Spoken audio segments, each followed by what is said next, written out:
Basketball fans, what's going on? No, don't act too surprised. I know summer's now winding down. The NBA season hasn't yet started, but the Hangout is back. It's a very special edition of the Hangout. I'm Akil Augustine, your host here at NBATV Canada. This is Canada's home for talking hoops.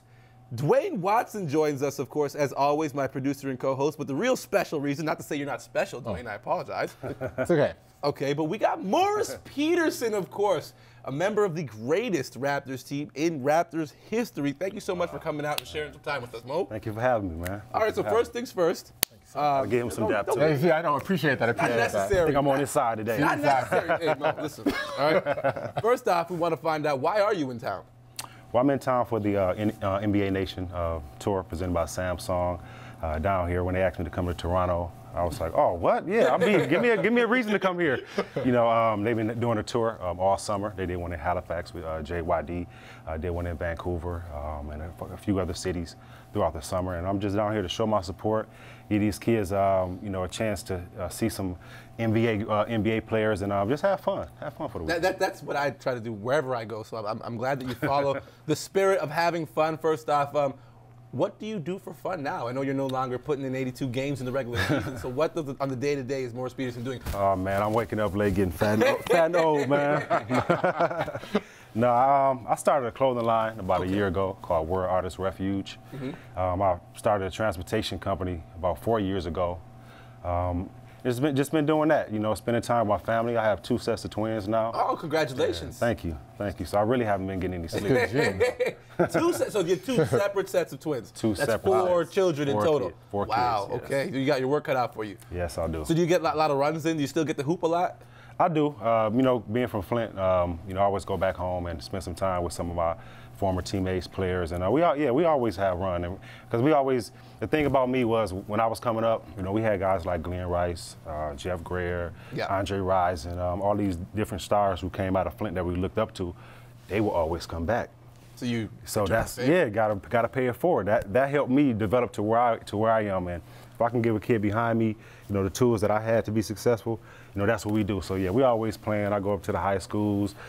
We have camps and things like that, you know, back home. So yeah, it's a lot of fun. Okay, now speaking of having fun internationally, Sweets, we've been watching a lot of this stuff. Can I ask one question? Oh, you want to get in? I'm just curious. I mean, okay, fine. I mean, obviously retiring. How was that adjustment from retiring, from going from playing to not playing, or because your lifestyle totally changes from like training, traveling, money, lifestyle to like chilling? Like, how was that adjustment for you? Well, you have to, you know, you have to take it in stride because, you know, obviously the competitor in me wants to play, you know, every day until I'm 90. But you know, I think the realization is, you know, I had fun while I was playing, had some great relationships. You know, I started a family. There were other things that I wanted to do as well. You know, other goals that I had. So sometimes you just got to hang them up and you know, give other kids the opportunity. There you go. All right, well, you're a popular Raptor, so let's get into some Raptors news right now. First off, the whole world, basketball-wise, has been paying attention to the FIBA World Basketball Championships, anticipating that FIBA Spain... World Cup. Okay, so... That's what's called. Oh, you want to start this now? No, I'm just saying it's the FIBA World Cup. Hold on, Okay. you know, hey, I'm breaking it up. All right, the FIBA World Cup, we're anticipating that Spain-USA matchup. It's not going to happen because our French boys kind of upset that whole mix. But first off, DeMar DeRozan, Jonas Valanciunas, 2 Raptors out there getting international reps. DeMar, the first Raptor to be on the U.S. team since your teammate Vince. Your impression of what this can do for these guys, especially after the amazing year they had this year? Well, I think they can build on it. I think DeMar is an exceptional player. He came in the league with a lot of talent. You know, he's getting a chance to lead. You know, the difference I saw with Vince when he went down to the USA team and came back, he was more of a leader, and he was able to help other guys get better. And I think that he's understanding that. DeMar is understanding that. He's getting to a point where, you know, they've had some success. You know, he's got his scoring average and doing a lot of things, and now it's time to, you know, make other guys better and kind of start the second phase of your career, of your development. But exceptional player, he's been doing great, man. I think, you know, you're going to see a lot more things from him. Now, there's some worries that he may not make the team, but him making that team, does that put the rest of the league and maybe even the refs on notice about DeMar and help this Raptor group moving forward?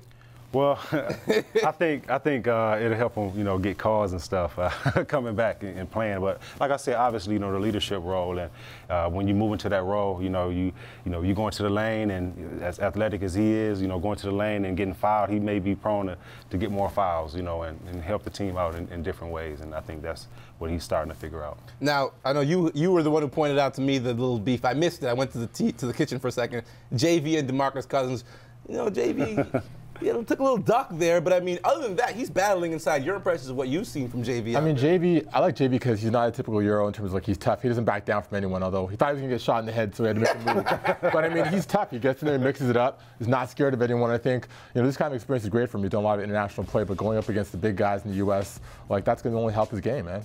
And Mo, for you're watching this young guy now. He doesn't get a lot of dump-ins with the Raptors. They don't run a whole lot of early sets for him, but he's kind of the feature player in Lithuania. So what does that do for him coming back to the NBA?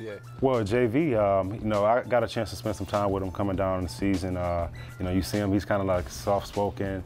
But when he gets on the court, you know, he plays with that intensity and that passion. And I think he's one of the guys that could help bring some heart and soul to the team, you know, moving forward, you know, especially playing against, you know, all this competition, FIBA. And with him, I think it's just a matter of him getting the experience. And the more experience he get, the better he's going to get, because, I mean, that guy has a lot of tools. All right, now speaking of getting better, of course, this Toronto Raptors group getting better, making some adjustments in the offseason, adding depth and toughness to this group.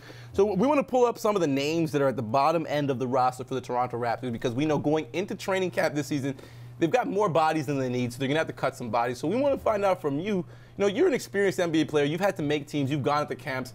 What is the coach looking for from the guys at the bottom of the roster to help toughen and even out this Toronto Raptors group as they move forward in the 2014-15 season?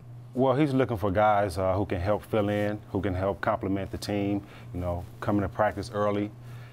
Whenever you're trying to make a team and you're trying to make a roster, the thing I tell the kids is be there early, you know. If everybody's there an hour, be there 2 hours before. You know, be on the court, let them know, you know, hey, get all your lifts in, you know, stay after practice, do those type of things. And because when you get to this level, a lot of the guys have talent, but you have to find something that's going to help you stand apart and say, well, this guy, you know, he might not be as a good a shooter, but he's a great teammate, and he's going to help, you know, pull guys up in practice. Yeah. So that's where it starts. I mean, to be ready. I mean, they want guys who are going to be ready to step in, and like a lot of these guys have now have NBA experience. It's not guys who've been kind of been found in the D League. There's guys who have seasoned, like, you know, Jordan Hamilton. These guys, they've played in the league. So they know what to do to step in and get in those roles. And one guy I want to touch on that I think we added this summer, and he was a former Raptor at one point, James Johnson. How big of a get is that for this group, especially when you want to talk about adding toughness? Last year, we talked about it all year long. Few players tougher than James. That's right. I mean, I heard he did what, judo and stuff. Yeah, he's got black belts. He's got a black belt. Kung fu or tough player. Yes. I think that translates. You know, you want a guy who's not going to be scared of the lights. He's a guy who's been here. He's familiar, and I think they realize, you know, the Raptors realize what kind of pieces they need to help them get to where they were. And credit him, you know, his toughness when he was here the first time. And he did a great job in Memphis. But when we return here on the Hangout, we got to talk about the other big subject in basketball, and that's, of course, LeBron James being back in Cleveland and Kevin Love joining him, which means that Andrew Wiggins is in Minnesota. We will break down all that and more with one of your favorite Raptors of all time, Morris Peterson, right when we return here on NBATV Canada's The Hangout.